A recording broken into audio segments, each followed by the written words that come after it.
ओम शांति। आज हम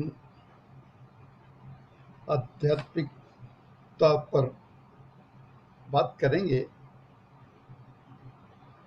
और आध्यात्मिकता केवल वर्ण के ऊपर होगी।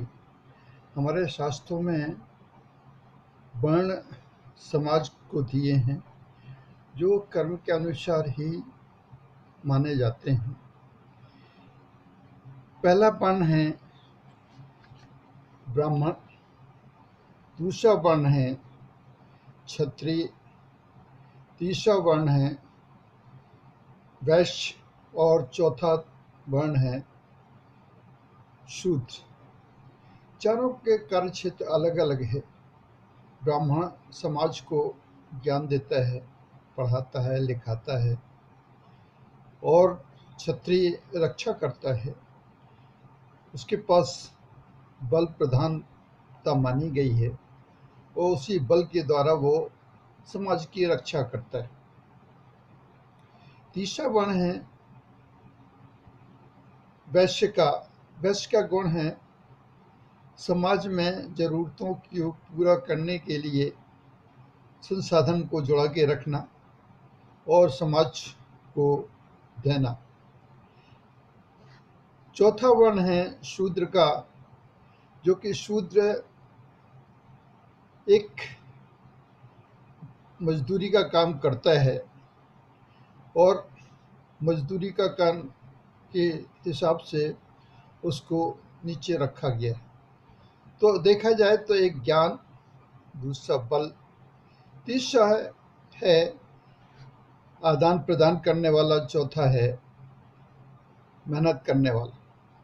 ये चार प्रधानता वर्ण होते हैं जो समाज में, उसके हिसाब से अपन ने वर्ण बांटे थे, भगवान ने बांटे थे, जिसका विवरण भगवान कृष्ण ने अर्जुन को बताया था गीता ज्ञान देते वक्त। दूसरा तो ये है कि अगर अपन जाएं त्रेता युग में, तो रामायण में जो चित्रण है उसको भी उन्होंने चित्रित अपने शरीर को किया है। शरीर को चार भागों में बांटा है। पहला भाग है सर। सॉरी। सर की प्रधानता ज्ञान से होती है, इसलिए इस सर को उन्होंने ब्राह्मण बोला है। दूसरा है हाथ।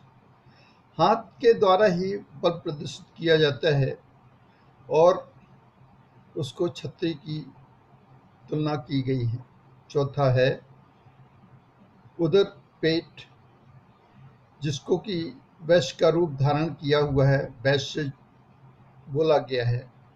और चौथा है चरण या पैर, जिसको कि शूद्र माना गया है। इस प्रकार से शरीर का भी विभाजन चार भागों में रामायण में बताया गया है। तो चार वर्ण ज्ञान के स्वरूप सर, हाथ के स्वरूप क्षत्रिय, उदर के स्वरूप वैश्य और चरण जो है ये शूद्र का रूप होता है। लेकिन अपने यहाँ प्रेजेंट सिचुएशन में कुछ ऐसी मान्यताएं आ गई हैं, भ्रांतियां आ गई हैं कि शूद्रों को बहुत ही हेय दृष्टि से देखा जाता है, जबकि भगवान श्री राम ने खुद शूद्र को अपनाया था। शौरी माता जो कि एक शूद्र थी, उनके झूठे बेर भी खाए थे। आज कलयुग में सबसे बड़ा दुर्भाग्य की बात है कि हम लोग इस वर्ण भेद की वजह से इतने ग्रसित हो गए हैं कि आध्यात्मिकता को छोड़ दिया है और आपस में इंसान इंसान से घृणा करने लगा है। हम तो ये कहेंगे कि ये देह मनुष्य ने एक किराए का मत, भगवान ने मनुष्य को जो शरीर दिया है, ये किराए का मकान है, उसके अंदर बैठी हुई आत्मा की शक्ति परमात्मा की शक्ति है और उसका एक एक सांस उसका किराया है। उस किराया को मानते हुए हमको इस शरीर में रहना चाहिए। क्या पता कब ये सांस रुक जाए और